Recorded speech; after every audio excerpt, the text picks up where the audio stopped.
मिनटों की कहानी खोल दो। अमृतसर से रेल रवाना हुई। लाहौर पहुंचते पहुंचते 8 घंटे लेट हो गई। रास्ते में कई लोग मारे गए, कई घायल हुए और बहुत सारे लापता थे। देश के बंटवारे का समय था। सिराज को होश आया तो सुबह हो गई थी। उसकी आंखों के सामने सब कुछ घूम आया। लूट, हमला, आग, भागना, स्टेशन, गोलियां, शकीना। हाँ, शकीना कहाँ गई? सिराज एकदम उठ खड़ा हुआ। घंटों अपनी जवान बेटी को ढूंढा पर शकीना नहीं मिली।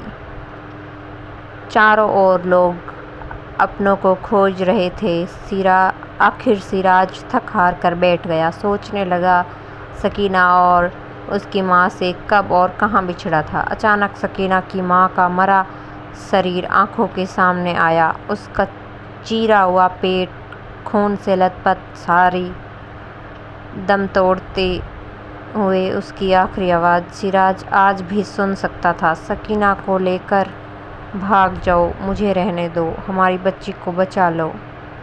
शकीना की कलाई कस के पकड़ सिराज भागा।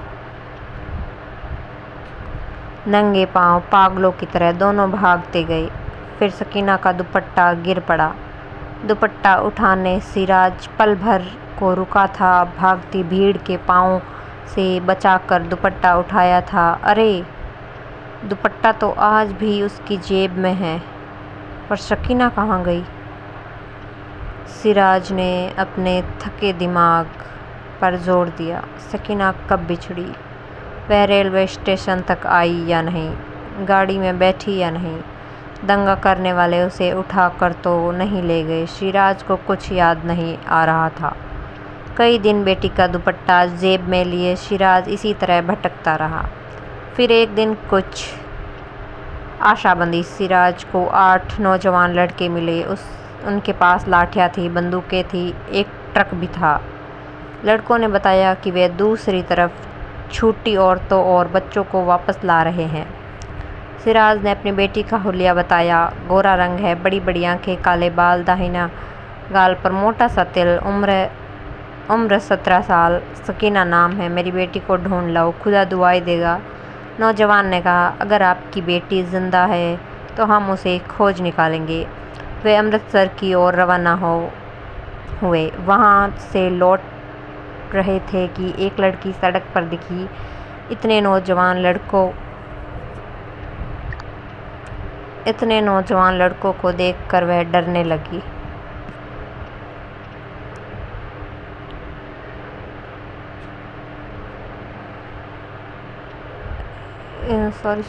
इतने नौजवान लड़कों को देखकर वह डर कर भागने लगी। लड़कों ने ट्रक रोका और उसके पीछे भागे। कुछ दूरी पर उसे रोक लिया। लड़कों ने दिलासा दिलाया, घबराओ मत, क्या तुम सिराज की बेटी शकीना हो? अनजान होठों पर अपना नाम सुनकर लड़की चौंकी, पर उसने माना, हाँ, मैं शकीना हूँ। लड़कों ने उसे सिराज तक पहुँचाने का वादा किया और शकीना उसके साथ ट्रक में चल दी। कई दिन गुजरे। सिराज को शकीना की कोई खबर नहीं मिली। फिर एक दिन वही नौजवान लड़के दिखे। सिराज भागा भागा उनके पास गया। पूछा, बेटा, मेरी शकीना का पता चला? लड़कों ने जवाब दिया, अभी तक नहीं। उसी दिन शाम की बात है। 4 आदमी एक बेहोश लड़की को अस्पताल ले जा रहे थे। सिराज उनके पास पीछे पीछे चल पड़ा। हिम्मत कर वह अस्पताल के अंदर गया। वह लड़की पलंग पर पड़ी थी। किसी ने बत्ती जलाई। कमरे में अचानक रोशनी हुई। सिराज चीखा, शकीना, यही है शकीना। पास खड़े डॉक्टर ने सिराज को घूर कर देखा। बड़ी मुश्किल से सिराज बोला, जी हाँ, मैं इसका बाप हूँ। डॉक्टर ने शकीना की नब्ज़ देखी और खिड़की की ओर इशारा करते हुए कहा, खोल दो। खोल दो सुनकर शकीना ज़रा सी हिली। यह देख सिराज खुशी से चीख पड़ा, मेरी बेटी जिंदा है, जिंदा है। शकीना की आंखें अब भी बंद थी, पर उसके बेजान हाथ सलवार का नाड़ा टटोलने लगे। धीरे धीरे नाड़ा खोला। सलवार नीचे सरकाई और पैर चौड़े कर दिए। डॉक्टर ने शर्म से आंखें नीचे कर ली। उसके माथे पर पसीने की बूंद चमक आई।